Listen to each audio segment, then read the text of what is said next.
খাওয়াটা আমার একটা লাইডেনশাফট হচ্ছে একটা জার্মান শব্দ, আর এটার বাংলা শব্দ আমি জানি না। আমি খাদ্য রসিক, ফুডি। আমি প্রচণ্ড মন খারাপেও খাই আর প্রচণ্ড খুশিতেও খাই। এখন আমার প্রচণ্ড মন খারাপই, কারণ মানুষ, কাছের মানুষ যারা আমার আত্মার সাথে জড়িত, সেই মানুষগুলোর সাথে অনেকটা সময় স্পেন্ড করার পরে যখন, আর এই নয় যে আরও আত্মার মানুষ রয়েছে যাদেরকে ছেড়ে তার কাছে যাচ্ছি, হয়তো আছে, কিন্তু তারা আত্মার সাথে এত ওতপ্রোতভাবে লিপ্ত নয়। কারণ এখানে যে মানুষগুলো যারা আমাদের জন্য সকাল বিকেল আমরা তাদের সাথে ঝগড়া করি, গল্প করি, কথা বলি, কনফ্লিক্ট হয়, সেগুলোই হচ্ছে আমাদের ডেলি রুটিনের, সেই মানুষগুলোর সাথেই আমাদের আত্মার সাথে জড়িত বেশি থাকে।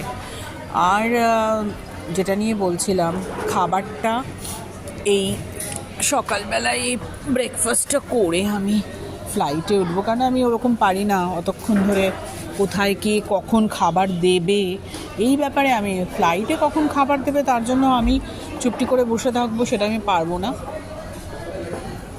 ফ্লাইটের খাবার খাবো না, কারণ ফ্লাইটে ঘুমের ইচ্ছে হচ্ছে।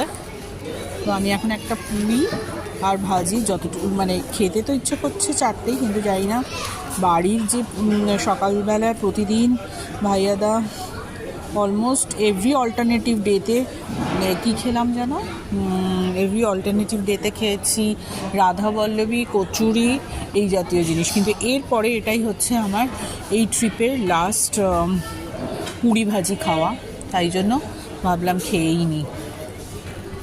দাঁড়াও, আমি টিপটাও খুলিনি। প্রচণ্ড ঝাল আর ভীষণ ভালো। লুচি দিয়ে কোনো দিনও ছোলা খেয়েছো মা? লুচি দিয়ে ছোলা, ওই যে বাটুরা টাইপের হয় না, ওরকম টাইপের।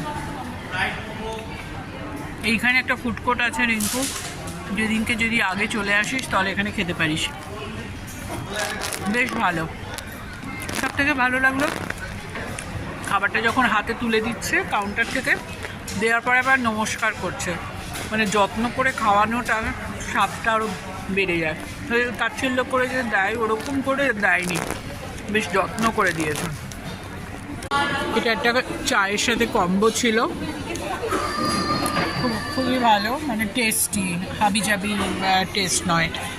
এটা হচ্ছে এই দোকানটা আমি বলছি কারি কিচেন, এয়ারপোর্টে একটা কারি কিচেন বলে আছে, সেখানে সকালবেলার ব্রেকফাস্ট খুব ভালো করা যেতে পারে। Okay guys.